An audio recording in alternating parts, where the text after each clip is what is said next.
రెండేళ్ల నుంచి డ్రామాలు ఆడుతున్నావు. ఆల్రెడీ నువ్వు గతంలో నా మీద ఫోన్ ట్యాపింగ్ కేసు పెడితే హైకోర్టు కొట్టేసింది, సుప్రీంకోర్టు కూడా కొట్టేసింది. నీ చెంప చెల్లుమనే విధంగా తీర్పు ఇచ్చింది. నువ్వు పెద్ద పెద్ద అడ్వకేట్లను, రాష్ట్ర ప్రభుత్వ డబ్బులను, కోట్లాది రూపాయల డబ్బులు ఖర్చు పెట్టి పెద్ద పెద్ద న్యాయవాదులను పెట్టినావు నా మీద. ఎంత పెద్ద న్యాయవాదులను పెట్టినా న్యాయం నా వైపు ఉంది గనక, మేం తప్పు చేయలేదు గనక, ధర్మం మా వైపు ఉంది గనక హైకోర్టులో మేము గెలిచాం.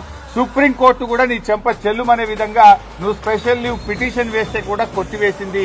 న్యాయం నిలబడ్డది, ధర్మం నిలబడ్డది. అయినా నువ్వు మళ్లీ పిలుస్తున్నావు. సుప్రీంకోర్టే కొట్టేసి ఇంకా మళ్లీ పిలుచుడేంది డ్రామా?